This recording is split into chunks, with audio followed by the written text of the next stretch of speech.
comunidad, proclamación. ¿Y cuál es la otra? Multiplicación. Esos son nuestros tres valores principales. No quiere decir que no hayan otras cosas que sean importantes, pero en nuestra iglesia, nuestros tres valores importantes que son columna de nuestra iglesia son comunidad, proclamación y multiplicación. Y en proclamación nos hemos detenido un poco. Hablamos primero acerca de qué es el mensaje que nosotros proclamamos. Es el evangelio, ¿verdad? Y hablamos acerca de qué es el evangelio.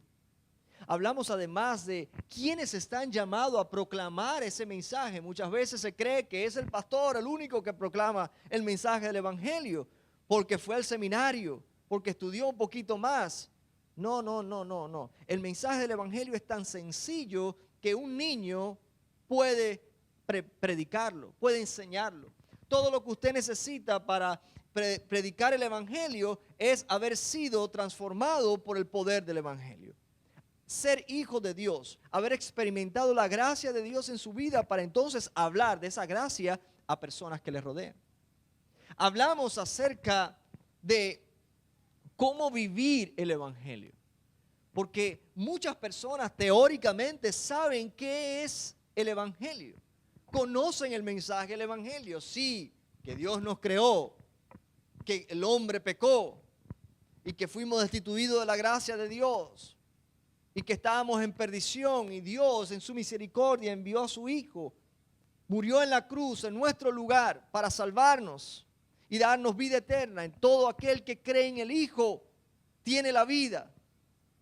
Ese es el mensaje del evangelio. Jesús viene otra vez por su iglesia y todo el que cree será salvo. Es un mensaje claro, sencillo, directo.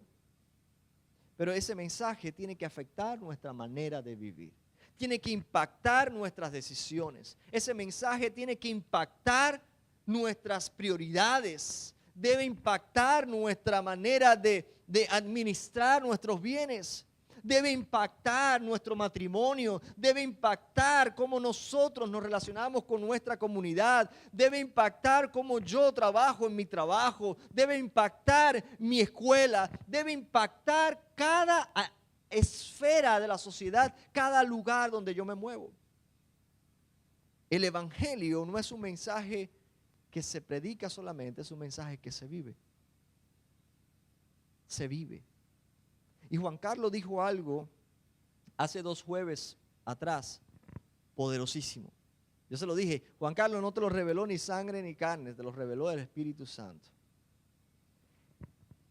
La salvación es producto, es el resultado de hechos tangibles. El hecho de que Jesús vino, murió y resucitó no es una historia, no es una fantasía, no es una ideología. Son hechos reales registrados, ¿cierto? Jesús vino, la historia lo registra. Jesús vino en carne, murió y resucitó. Son hechos tangibles. Pues esa salvación que nosotros hemos recibido debe producir hechos tangibles. ¿Qué quiero decir con eso? Que no es solamente, sí, yo creo en Dios. Sí, yo creo, pastor, yo creo. No me diga más que crees, muéstralo con tus hechos. Muéstralo con tu vida. Muéstralo con una vida transformada. Muéstralo con una vida comprometida con el Señor. Si nuestra salvación es el producto de hechos tangibles, nuestra vida, que es el producto, debe producir hechos tangibles. Doy gracias a Dios por Juan Carlos porque me iluminó con eso. Y se lo comenté a mi esposa y me dice, wow. Y parece muy sencillo, pero es una realidad, hermanos. Muchas personas dicen, sí, yo soy salvo, yo creo en Dios, pero no ves un cambio en su vida. No hay compromiso, no hay transformación. Así que en proclamación hemos estado hablando de todas estas cosas. Hoy vamos a dedicar tiempo para hablar acerca de cómo comunicar esa verdad como una historia. Cómo incorporar el evangelio en nuestras conversaciones. Ya esto lo hemos hecho antes. vamos a profundizar. Yo creo que debemos recordarlo constantemente para que la iglesia aprenda. Cada uno de ustedes tiene un material que yo le dejé. Ese material es para ayudarle a usted a estructurar, a escribir su testimonio. Escribir su testimonio teniendo en cuenta cada uno de estos 5 pasos que son parte de la historia de la redención. Así que dice la palabra del Señor en Primera de Pedro 3:15, más bien honren en su corazón a Cristo como el Señor. Estén siempre preparados para responder con a todo aquel que les pida razón de la esperanza que hay en ustedes. La palabra del Señor nos dice que debemos estar preparados todos. Pedro le escribe a creyentes, no le escribe al líder de la iglesia. Más bien honren en su corazón a Cristo como Señor. ¿Cómo lo honramos? Estén siempre preparados para responder a todo aquel que les pida razón de la esperanza que hay en ustedes. Y esto es como una conexión de lo que estuvimos estudiando del domingo pasado. Si nosotros vivimos el Evangelio, si vivimos en ese proceso de transformación en nuestra vida va a inquietar a las personas que nos rodean. Nuestra vida va a llamar la atención de tu esposo, de tu esposa, de tus hijos, de tus compañeros de trabajo. Va a llamar la atención y la persona le va a decir, ¿qué es lo que te ha producido ese cambio en tu vida? ¿Por qué tú piensas así y no de otra manera? ¿Por qué tú decides así y no de otra manera? ¿Por qué no pagas mal por mal? ¿Por qué actúas diferente a como actúan la mayoría de las personas? Entonces cuando te pregunten, ¿qué vas a decir? Dice la palabra que todos estén preparados para presentar defensa. Y no es que tenga que defender el Evangelio, no es defensa, sino es el argumento. ¿Por qué? ¿Qué hay en ti? ¿Cuál es la esperanza que tienes? Y es la oportunidad que nosotros tenemos de articular el mensaje del Evangelio. Porque el Evangelio no es un tesoro para esconder, sino una buena noticia para comunicar. Si usted esconde el Evangelio y no lo comunica, ¿qué valor tiene? Hay que comunicarlo.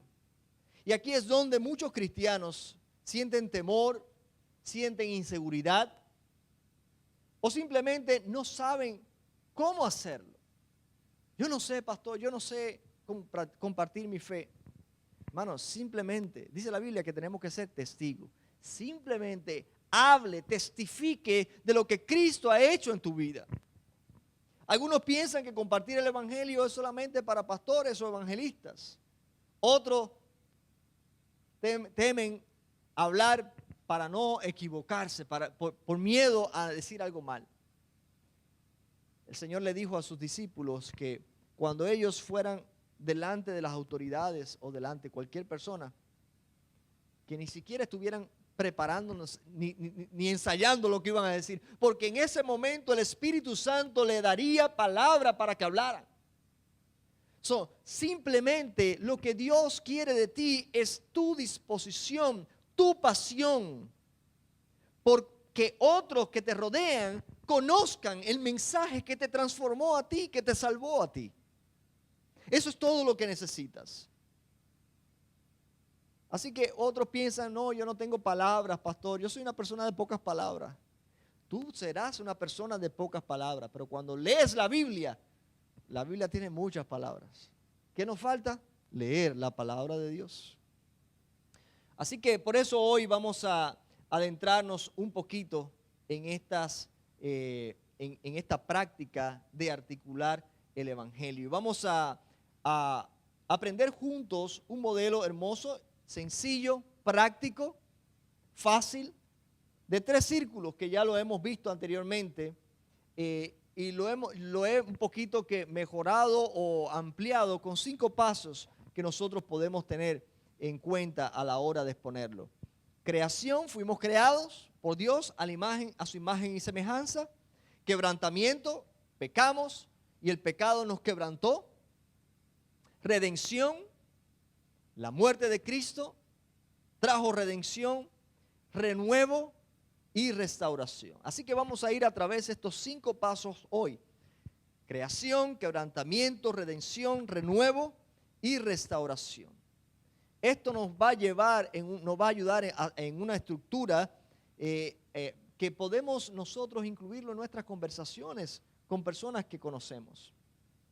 Así que la confianza para explicar el Evangelio es algo que usted va a adquirir hoy. Confianza para compartir el Evangelio y poderlo hacer con claridad, usando incluso tu propio testimonio, porque somos llamados otra vez a ser testigos de Cristo. En Hechos capítulo 1, versículo 8, dice, pero cuando venga el Espíritu Santo sobre ustedes, le dice Jesús a sus discípulos, pero cuando venga el Espíritu Santo sobre ustedes, recibirán poder y serán mis testigos tanto en Jerusalén como en toda Judea, en Samaria y hasta los confines de la tierra. ¿Cuándo ocurre eso? Cuando el Espíritu Santo venga sobre ustedes. ¿Hay alguien aquí que no tenga el Espíritu Santo? Pues si no lo tienes, es porque todavía no eres salvo. Pero si ya usted entregó su vida a Jesús, si usted es creyente, usted es discípulo de Cristo, discípula de Cristo, entonces usted tiene el Espíritu Santo. Y es el Espíritu Santo el que nos capacita, el que nos da poder para que nuestras palabras, aunque no sean las más elocuentes, lleguen directo a los corazones de las personas que nos rodean. Porque la iglesia no solamente está para reunirse y hablar de lo lindo que es el Evangelio. Hay que vivirlo, hay que comunicarlo, porque a nosotros se nos ha dado ese ministerio. Por eso estamos tú y yo aquí. Por eso existe la iglesia, para hacer avanzar el reino de los cielos con el mensaje del Evangelio. Cuando la iglesia entiende la importancia de comunicar el Evangelio y de vivirlo, hermano, cuando lo vive, lo comparte. Y cuando lo comparte, el reino avanza. Las últimas palabras de Jesús fueron claras. Y no fueron palabras dichas como una opción para los cristianos. Fueron palabras dichas como una orden a sus discípulos. Es la cabeza de la iglesia el que está hablando. Es aquel que tiene autoridad en el cielo y en la tierra. Y él dijo, toda autoridad me es dada. Por tanto, es decir, Jesús está hablando desde una posición de autoridad y nos habla a usted y a mí. Y nos dice, por tanto, vayan y hagan discípulos a todas las naciones, bautizándolos en el nombre del Padre, del Hijo y del Espíritu Santo y enseñándoles a obedecer todo lo que les he mandado a ustedes. Y les aseguro que estaré con ustedes siempre hasta el fin del mundo. Tenemos el Espíritu Santo, tenemos la palabra, tenemos la iglesia donde nos entrenamos. Y tenemos la promesa de que Él va a estar con nosotros todos los días hasta el fin. ¿Estás listo o no estás listo? ¿Estamos listos o no? ¿No estamos? Usted tiene todo lo que necesita. Así que vamos a través de este círculo, vamos a la primera parte, que es la creación. La creación. La palabra de Dios nos dice que fuimos creados a imagen y semejanza de Dios. Y Jesús dijo que todo lo que había creado vio Dios, todo lo que había hecho, y aquí que era bueno en gran manera. Él se dio cuenta, él tomó tiempo para mirar y deleitarse en lo que había hecho. Dice el Salmo 19:1, los cielos cuentan la gloria de Dios y el firmamento anuncia la obra de sus manos. Ahí comenzó todo para nosotros. Ahí fuimos creados, nosotros éramos parte de esa creación. Esa creación inicial es lo que nosotros deberíamos ser. ¿Somos ahora lo que debíamos ser? No. Pero nosotros fuimos creados a la imagen de Dios, a su imagen y semejanza, y fue una creación perfecta, fue una creación buena. Dios creó un mundo sin dolor, sin muerte, sin confusión, sin pecado. Cada persona tiene un propósito en la vida: amar a Dios, amar a otros y reflejar su gloria. Para eso fuimos creados usted y yo. Y el diseño de Dios fue perfecto. No hubo equivocación, no hubo fallos. Fuimos hechos a su imagen y semejanza. Por eso es que dice la palabra que nuestra creación fuimos creados bien. Vio Dios que era bueno en gran manera. Ahí estábamos. Ahí estaba el ser humano al principio de la creación. ¿Alguna vez has sentido que la vida debería ser diferente? Cuando llegan tiempos donde perdemos algún familiar, alguien cercano, muere.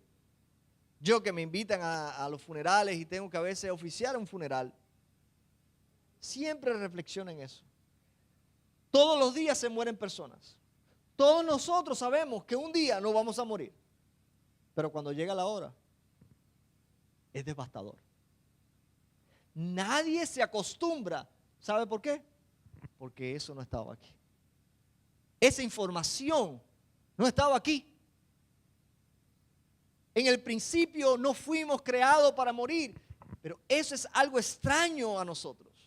Eso es algo que, aunque sabemos que vamos a tener que pasar por ahí, es una información que nuestro ser no acepta, porque nuestra alma es eterna y estamos encerrados en un cuerpo que tiene fecha de expiración.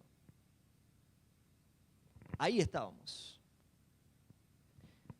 Pero pasó algo que todos conocemos: la caída del ser humano, del hombre, por causa del pecado. Adán y Eva, ustedes conocen la historia bien mejor que yo. Eva se quedó extasiada por la fruta que Dios le había dicho que no comiera de ese árbol. Y ella escuchó la voz del enemigo, del diablo. Y el pecado rompe el diseño de Dios y produce quebrantamiento. Porque la paga del pecado es muerte, y la muerte no es otra cosa que estar separados de Dios. La paga del pecado es muerte. Y por cuanto todos pecaron, dice Romanos 3:23, y están destituidos de la gloria de Dios. Esta es la triste historia de la humanidad. Adán y Eva desconfiaron de Dios. Adán y Eva escucharon a la persona equivocada. Adán y Eva pecaron e introdujeron el pecado a la humanidad. De ahí para adelante, toda la humanidad fue contaminada. Usted y yo nacimos en pecado. Usted y yo nacimos bajo condenación. Usted y yo nacimos, la siguiente, Caleb, quebrantados por causa de ese pecado. Y ese quebrantamiento trae consigo sufrimiento, enfermedades. ¿Cuántas cosas trae ese quebrantamiento? El pecado nos aleja de ese diseño perfecto de Dios y de una relación personal con Dios. Porque entonces el pecado levanta una muralla entre nosotros y Dios, y es imposible que podamos acercarnos a Dios por nuestro esfuerzo. Fuimos creados con un sentido de dependencia de Dios. Ahora, al estar apartados, al estar alejados de Dios, ¿cómo podemos sobrevivir si fuimos creados para depender de nuestro Creador? No sabemos ni siquiera identificar entre lo que es bueno y lo que es malo. Ese es el gran problema de Adán y Eva en aquel momento. La serpiente le dijo, mira, vas a ser como Dios, vas a conocer el bien, pero también vas a conocer el mal. El problema es que ellos no saben cómo manejar eso. Nosotros no fuimos creados para eso. Fuimos creados para dejar que Dios determine qué es lo que es bueno. Hasta ese momento ellos conocían solamente lo bueno. Pero ahora, al tener conocimiento de lo malo, ellos no saben distinguir entre una cosa y la otra. Y algunos de ustedes me dirán, pastor, yo sé lo que es bueno y lo que es malo. Hay algunas cosas que son medio grises. Y muchos de ustedes no me van a decir ni una cosa, no tomo posiciones, pastor. ¿Por qué? Porque a nosotros los seres humanos no fuimos creados para determinar entre el bien y el mal. Eso le corresponde a Dios. El quebrantamiento produce ansiedad. El quebrantamiento produce culpa, conflictos, vacío profundo en nuestro corazón, adicciones, dolor. Y cada uno de nosotros puede recordar su propia historia aquí en ese quebrantamiento. Y eso es lo que es la realidad actual de muchos seres humanos hoy. Esta humanidad está llena de personas quebrantadas porque el pecado produce quebrantamiento. Porque cambiaron la verdad de Dios por la mentira, honrando y dando culto a las criaturas antes que a su Creador. Y hay caminos que al hombre le parece derecho, pero su fin es camino de perdición. Así andan los seres humanos hoy. Nos apartamos del diseño de Dios y eso trae quebrantamiento. Esta es la realidad de todos los seres humanos después de que el pecado apareciera con la caída de Adán y Eva. Todos estamos tratando de escapar de ese quebrantamiento. Todos los seres humanos estamos en ese esfuerzo de buscar una vida mejor, de llenar ese vacío, de salir de esa depresión. Pero ¿cómo lo hacen las personas allá afuera? Comprando cosas, con placeres, con amistades, con sexo, con droga. Están tratando de salir de ese quebrantamiento. El ser humano de por sí está tratando de regresar aquí, constantemente tratando, pero el pecado ya tumbó ese puente. Ya no hay de aquí para acá, por aquí, no hay vuelta atrás. No hay vuelta atrás. Pero Dios en su amor ya había planificado algo. Jesús vino al mundo para restaurar lo que se había roto. Esa imagen rota del diseño de Dios. Jesús vino a restaurarla. Una persona una vez en mi trabajo, yo esto lo he dicho varias veces, cuando yo trabajaba en Tamarack, una mujer que siempre se reunía con nosotros allí para orar, era la que me ayudaba, hermanos, a reunir a todo el mundo en la hora del break para tener un tiempo de oración una vez al mes. Ella era la promotora de todo eso. Y una vez se me acercó y me preguntó, Wilfredo, ¿tú crees que yo tengo la imagen de Dios? Y me agarró de sorpresa, le confieso. Me agarró de sorpresa esa pregunta porque no me la esperaba. Y le dije, claro que tienes la imagen de Dios. Lo único que esa imagen está distorsionada. Tienes que venir a Cristo para que vuelvas a retomar esa imagen. Muchos tratan de agarrar este camino, pero por aquí no se va a llegar otra vez a lo que fuimos, a lo que estamos supuestos a hacer. Porque tanto amó Dios al mundo que dio a su Hijo unigénito, ¿verdad? Para que todo aquel que en Él cree no se pierda, mas tenga vida eterna. Él anuló esa deuda que nos era adversa, clavándola en la cruz. Él anuló esa deuda, canceló nuestra deuda con su sacrificio. Primera de Corintios 15, 3 al 4. Cristo murió por nuestros pecados. Fue sepultado por nuestros pecados. Resucitó al tercer día para confirmar su victoria sobre el pecado. Y todo eso conforme a las Escrituras. La obra de Cristo llega para darle solución a algo que nosotros no podíamos solucionar por nuestra propia cuenta.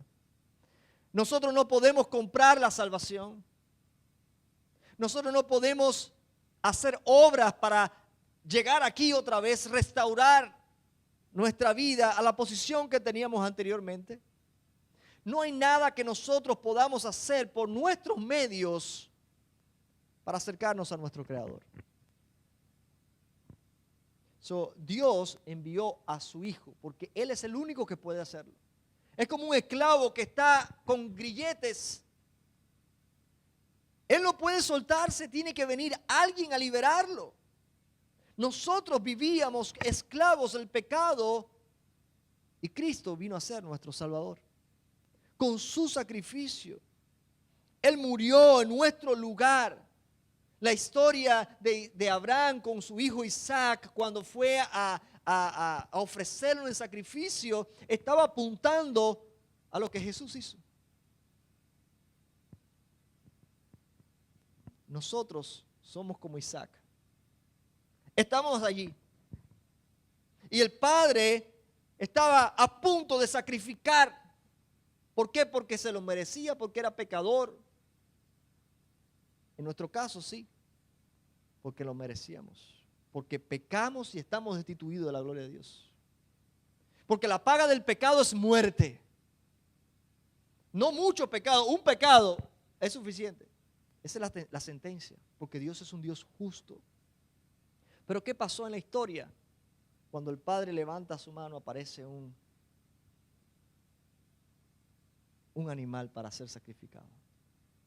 Y ese animal tomó el lugar de Isaac. ¿Murió Isaac? No, pero sí murió el cordero. Jesús es ese cordero inmolado. Por Él tenemos vida. No es que Dios nos perdonó así de la nada, no. Alguien tuvo que morir. Alguien tuvo que pagar el precio. Y ese alguien fue Jesús, el único que podía hacerlo, porque vivió una vida perfecta.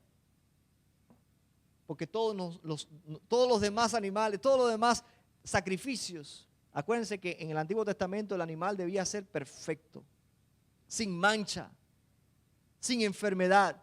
Todos nosotros estamos contaminados. No hay un solo hombre, ni siquiera uno, que pueda decir que es santo. Solamente Cristo, sin pecado, podía ser ese cordero que muriera en nuestro lugar. Y eso fue lo que Dios hizo. Dios envió a su único Hijo a morir por nosotros. Jesús vino para rescatarnos de nuestra esclavitud, del pecado que nos estaba quebrantando, que nos estaba impidiendo avanzar a nuestro propósito, nuestro potencial, que nos estaba llevando directo al infierno, en esa condenación. Jesús es la única puerta a la salvación. Dice, yo soy el camino, la verdad y la vida. Nadie viene al Padre por mí. Hermanos, no hay varios caminos. Hay un solo camino. Y ese camino es hecho, la próxima Caleb, ese camino es hecho a través del mensaje del Evangelio que usted y yo proclamamos. Y ese mensaje se cree y debemos arrepentirnos de nuestros pecados para entonces disfrutar de esta redención. Cuando estamos redimidos, cuando somos redimidos, ahora somos lo que puede llegar a ser. Ahora vemos lo que nosotros podemos llegar a ser. Empezamos a visualizar, nuestra esperanza es volver otra vez aquí. ¿Cierto? El camino ha sido largo, hermanos. Esa es la historia de la redención. Pecamos, fuimos quebrantados. Dios envió a su Hijo y creó un camino. Nosotros estamos redimidos, pero todo no termina aquí. Ahora entramos en un proceso de renovación. Renovación. Pues Dios es quien produce en ustedes tanto el querer como el hacer para que se cumpla su buena voluntad. Dios es el que nos lleva de victoria en victoria. Dios es el que nos va transformando en la medida que nosotros estudiamos la palabra, en la medida que el Espíritu Santo va tomando lugar en nosotros. Efesios 2:10 dice, porque somos hechura de Dios, creados en Cristo Jesús para buenas obras, las cuales Dios dispuso de antemano a fin de que las pongamos en práctica. Tú y yo ahora hemos entrado en ese proceso de renovación. Esa es nuestra realidad. Eso es lo que es ahora. Cada vez que el enemigo venga a quererte acusar y decirte lo que tú eres, le dice, no, eso era lo que yo fui. Lo que yo soy ahora es una nueva criatura en Cristo. Mentiroso, sí, yo lo era. Pero ahora soy una nueva criatura. Ahora soy amado, ahora soy aceptado, ahora soy reconciliado. Eso es lo que soy yo. Esa es mi identidad en Cristo. El diablo va a venir constantemente a tratar de recordarte lo que tú fuiste en el pasado. Y es en ese momento cuando tu fe debe llevarte a recordarle al diablo quién tú eres en Cristo. Esa es tu realidad y la mía. De modo que si alguno está en Cristo, las cosas viejas pasaron aquí, todas son hechas nuevas. Tú eres una nueva creación. Tú eres una nueva creación.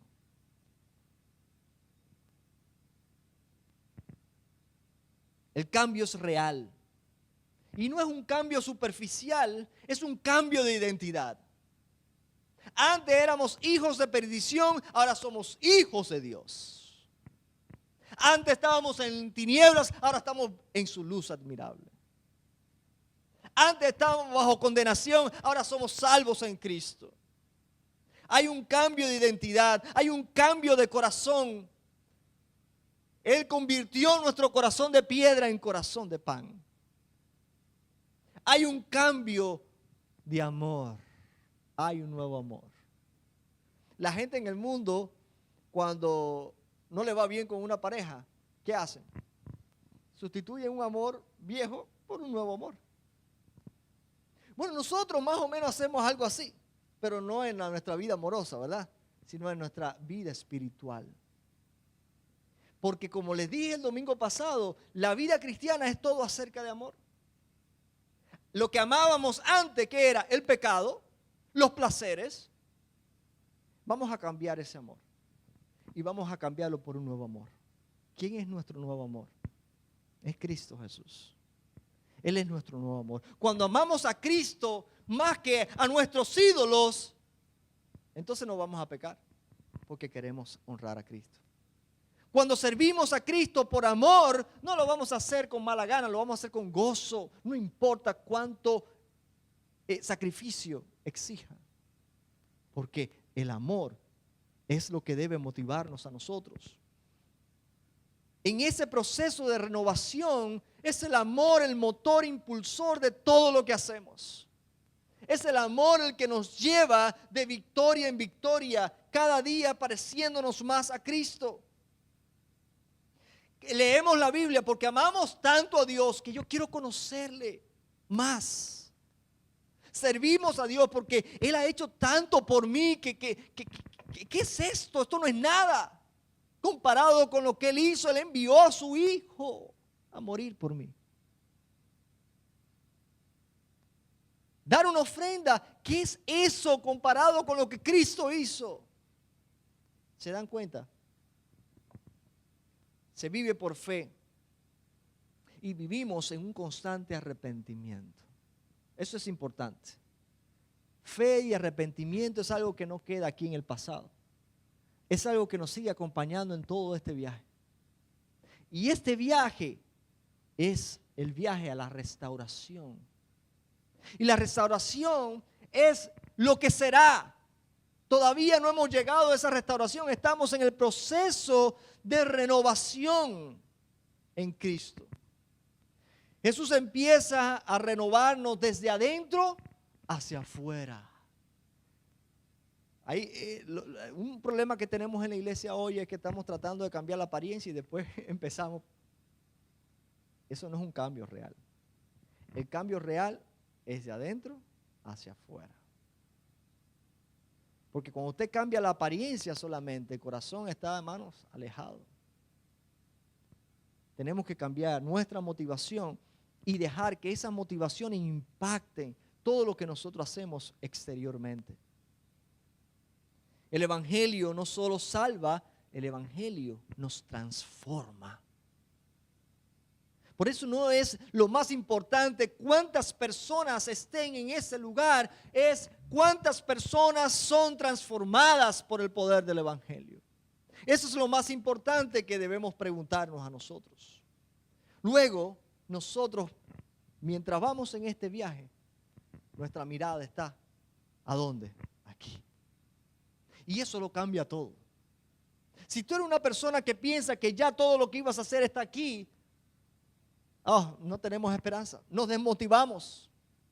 Pero cuando tu mirada está puesta aquí, en el cielo nuevo y tierra nueva, en lo que ha de venir, en esa restauración, pues es Dios quien produce, ya eso lo leímos, el querer como el hacer.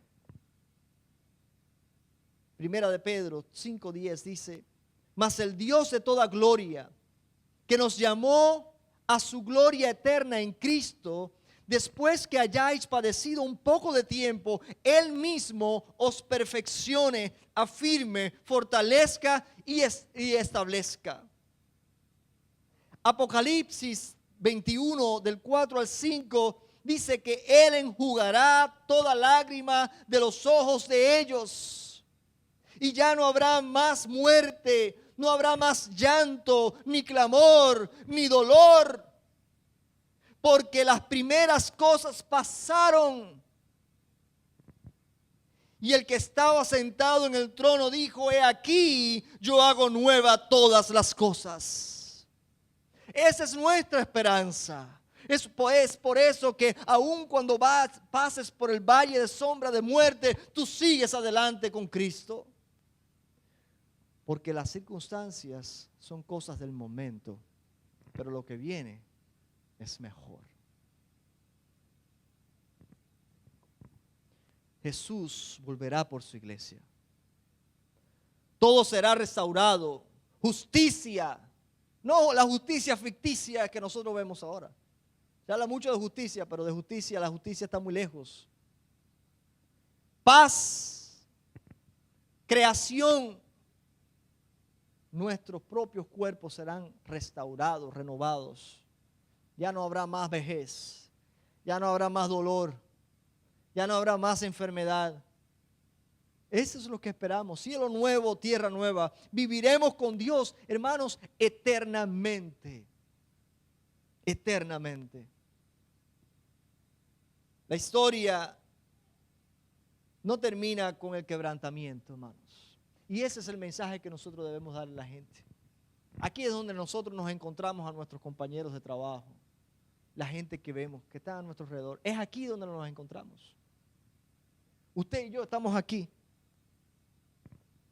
Y todo lo que el Señor nos dice es, tiéndele la mano y acompáñalos en este viaje. Cuando te reúnas con alguien, primero, y tengas la oportunidad de compartir el Evangelio, una de las cosas que a nosotros nos impide más compartir el Evangelio es porque pensamos que ir y predicar el Evangelio es ir a una persona que tú no conozcas y así sin ton ni son, ¡pum!, soltarle todo este mensaje. Cuando usted lo hace así, por supuesto, yo mismo, a mí me daría pena, yo me sentiría súper awkward. Ir a una persona que no conozco y decirle todo esto. No, lo que usted va a hacer primero es hacer relaciones. Relaciónese con personas. Relaciónese con sus compañeros de trabajo. Relaciónese con sus vecinos. Relaciónese con las personas de negocio en su comunidad. Relaciónese con tantas personas como pueda. Y cree lazos reales. Ayude a quien usted pueda ayudar. Sirva a quien usted pueda servir. Esto va a llegar en momento. Pero el momento esto no es lo primero que usted hace. Cuando esto es producto de una conversación natural es diferente. No hay pena, no hay vergüenza. Usted simplemente está compartiendo su fe. Y esto le va a dar la estructura para hacerlo. Oiga a las personas sus historias. Escuche su clamor. Hay personas que lo único que necesitan es un oído. Escúcheles. Si se le da la oportunidad, lo primero que usted va a hacer es, mire, escriba, haga 3 círculos. Y escriba, el anterior. Escriba lo que está en estos círculos. Y explique que el pecado te lleva de aquí a aquí. Y explique que el evangelio, el arrepentimiento y la fe te llevan aquí. Y explique que la renovación, ese proceso nos lleva aquí. Eso es todo. Ahí está el mensaje del evangelio. Compártalo. Sea claro, directo. Pregúntale a la gente cuando usted le haga esto, pregúntale, ¿y dónde estás tú? A ver qué la gente te va a decir. A lo mejor alguien te dice, estoy aquí. Y tú vas a ser empático o empática. Vas a decir, ¿y por qué tú crees que estás ahí? ¿Por qué? ¿Qué es lo que te estás quebrantando? Déjame orar por ti. Pero ¿sabes qué? Hay una solución. Hay una salida. Mira, si tú puedes llegar aquí. Es simplemente le estamos dando, hermanos, herramientas para que cada uno de nosotros pueda compartir su fe. Yo les compartí esta mañana un video que es esto mismo. Un video que hice yo mismo usando este método para explicarles cómo compartir el evangelio. Véalo tantas veces como quiera. YouTube no le va a cobrar por mirarlo y darle play 1, 2, 3, 4, 5, 6 veces. Compártalo y deje que esto se le grabe a usted. Hasta el momento donde usted pueda conversar y pueda ser fluido en esa conversación. No importa cuál sea el quebrantamiento de una persona. A lo mejor te vas a topar con una persona que la inmigración le ha dicho que se tiene que ir del país. A lo mejor te vas a topar con una persona que se acaba de divorciar.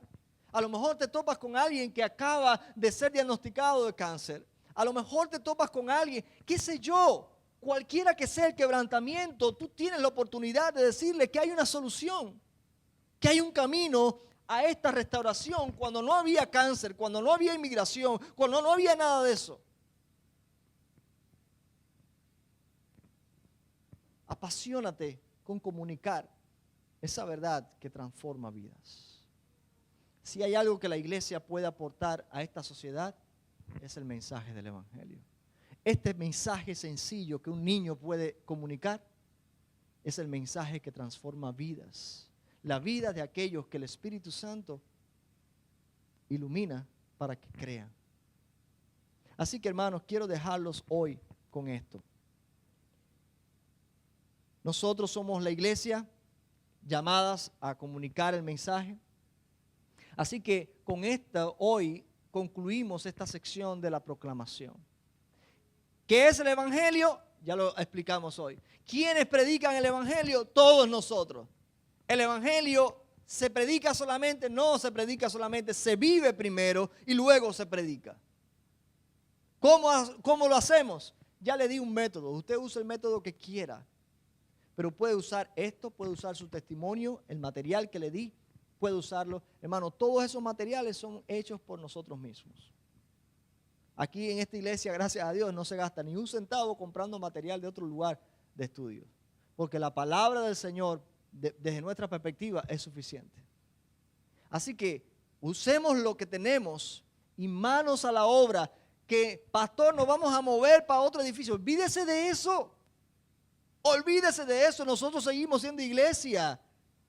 Y la gente que se quiera unir, no se va a unir por el pastor ni por usted. Se va a unir porque el Espíritu Santo va a añadir a la iglesia los que han de ser salvos. Amén. Que el Señor les bendiga.